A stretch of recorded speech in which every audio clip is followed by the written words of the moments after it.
Welcome students. आज हम देखेंगे shifting property of Z transform क्या होती है और हम इसे कैसे यूज करते हैं, साथ में इसका प्रूफ।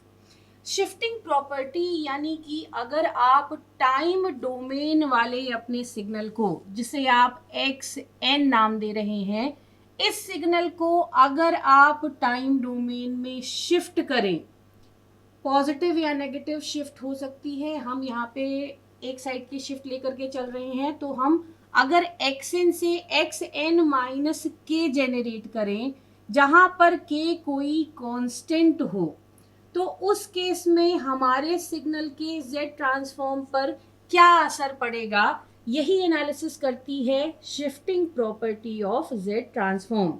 तो इस प्रॉपर्टी के स्टेटमेंट के अकॉर्डिंग अगर एक्सएन का जेड ट्रांसफॉर्म है एक्स जेड, तो टाइम डोमेन में अगर हम अपने सिग्नल को शिफ्ट करें बाय सम कांस्टेंट के, तो एक्स एन माइनस के का जेड ट्रांसफॉर्म हो जाएगा Z to the power minus K X Z. यानी Z ट्रांसफॉर्म वाले सिग्नल में मल्टीप्लिकेशन हो जाएगा Z की पावर माइनस के का। यानी यूएन सिग्नल का Z ट्रांसफॉर्म आपको पता है कि होता है Z अपॉन Z माइनस 1। अगर हम कैलकुलेट करें Z transform of U N minus 2, तो अब k की वैल्यू है 2। उस केस में आपको z ट्रांसफॉर्म की वैल्यू मिल जाएगी z to the power minus 2 X Z, जो है z अपॉन z माइनस 1। इस तरह से हम टाइम शिफ्टिंग या शिफ्टिंग प्रॉपर्टी को यूज करके Z ट्रांसफॉर्म को कैलकुलेट कर सकते हैं। अब रीजन ऑफ कन्वर्जेंस में ये क्या असर डालती है, तो रीजन ऑफ कन्वर्जेंस इस केस में चेंज नहीं होता है। सिर्फ एक चीज हो सकती है, possible addition of Z is equals to infinite और 0, वो वाली कंडीशन इसमें अलग से आ सकती है। बाकी रीजन ऑफ कन्वर्जेंस में चेंज नहीं आता। इस प्रॉपर्टी को प्रूव करने के लिए हमें शुरू करना पड़ेगा Z ट्रांसफॉर्म को कैलकुलेट करने वाले फॉर्मूले से। तो चलिए अब अपन इस प्रॉपर्टी को प्रूव करके देखते हैं। प्रूव करने के लिए हम शुरू करेंगे अपने Z ट्रांसफॉर्म कैलकुलेशन वाले फॉर्मूले से। यानी कि जब हम किसी भी सिग्नल xn का Z ट्रांसफॉर्म कैलकुलेट करते हैं, तो हमारा फॉर्मूला होता है n is equals to minus infinite से infinite x n z to the power minus of N.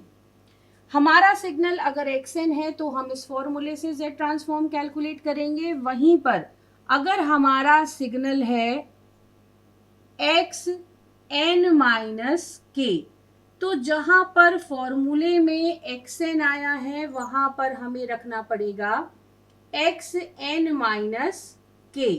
यानी हमारी इक्वेशन हो जाएगी X N minus K Z to the power minus n.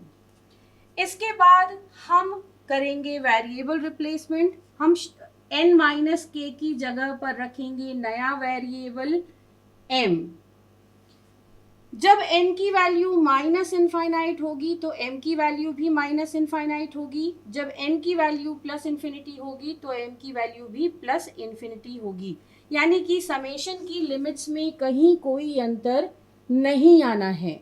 तो हम इस इक्वेशन को m के रिस्पेक्ट में अब लिखेंगे। हमें मिलेगा summation from m is equals to minus infinite से plus infinite x N minus k, यानी कि x m z minus n. तो एन की जगह पर हम रखेंगे एम प्लस के, एन की जगह पर हम रखेंगे एम प्लस के। हमें ये इक्वेशन मिल जाएगी। अब इस इक्वेशन में हम z को ब्रेक करेंगे दो पार्ट्स में, तो हमें मिलेगा summation from m is equals to minus infinite से plus infinite x m z to the power minus m z to the power minus k. अब इस इक्वेशन में आप देख सकते हैं कि ये जो टर्म है z to the power minus K, ये m से इंडिपेंडेंट है। तो जब ये m से इंडिपेंडेंट है तो हम इसको समेशन के बाहर ले सकते हैं। जब हम इसे समेशन के बाहर लेंगे तब हमारी इक्वेशन कुछ ऐसी हो जाएगी। z to the power minus K को हमने ले लिया है बाहर, समेशन के अंदर हमें मिलेगा xm z to the power minus of m। ठीक, अब ये इक्वेशन क्या कर रही है, आप चाहें तो यहाँ पे एक स्टेज और आगे इम्प्लीमेंट कर सकते हैं जिसमें m को आप रिप्लेस कर दें n से। तो ये इक्वेशन क्या कर रही है, ये इक्वेशन z ट्रांसफॉर्म कैलकुलेट कर रही है सिग्नल xn का। This equation is calculating the z transform of xn, जिसे हमने नाम दिया था xz। तो उसको रखने के बाद हमारी ये इक्वेशन हो जाएगी z की पावर माइनस के xz, यानी z transform of xn minus K हो जाएगा z to the power minus K xz के बराबर। इसे हम यहाँ पर अलग से भी लिख देते हैं, xn माइनस के का z ट्रांसफॉर्म हो जाएगा z to the power minus K xz के बराबर। और ये आपकी प्रॉपर्टी हो गई प्रूव।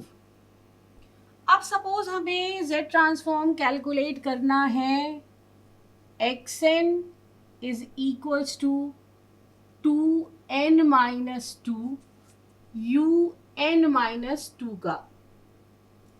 चूंकि यहाँ पर शिफ्टिंग लगी हुई है, आपके टाइम डोमेन वाला सिग्नल शिफ्ट हुआ है, तो हम z ट्रांसफॉर्म की प्रॉपर्टी यूज करेंगे शिफ्टिंग।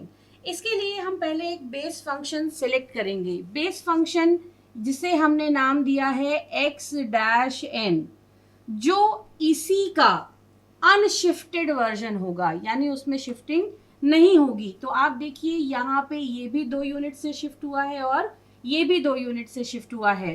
तो इस केस में इसका अनशिफ्टेड वर्जन यानी 2n un, और इस 2n un का z ट्रांसफॉर्म, चूंकि an un का z ट्रांसफॉर्म होता है z upon z minus a, तो 2n un का z ट्रांसफॉर्म हो जाएगा z अपॉन z माइनस 2।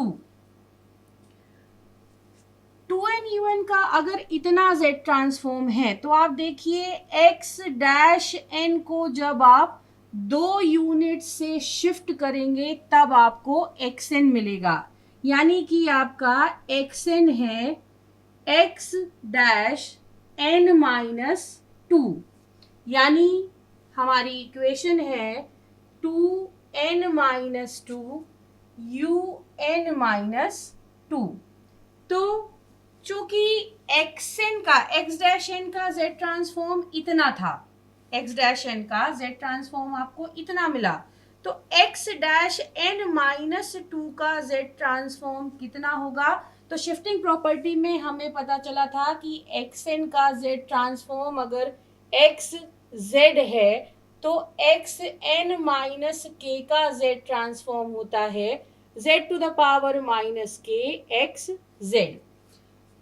तो x डैश n का z ट्रांसफॉर्म है z अपॉन z माइनस 2, तो x डैश n माइनस 2 का z ट्रांसफॉर्म हो जाएगा z to the power minus 2 xz, यानी z अपॉन z माइनस 2। तो इस तरह से हम कॉम्प्लिकेटेड सिग्नल के केस में शिफ्टिंग प्रॉपर्टी को लगा करके रिजल्ट को बहुत इजीली कैलकुलेट कर सकते हैं। So this was all about shifting property of Z transform.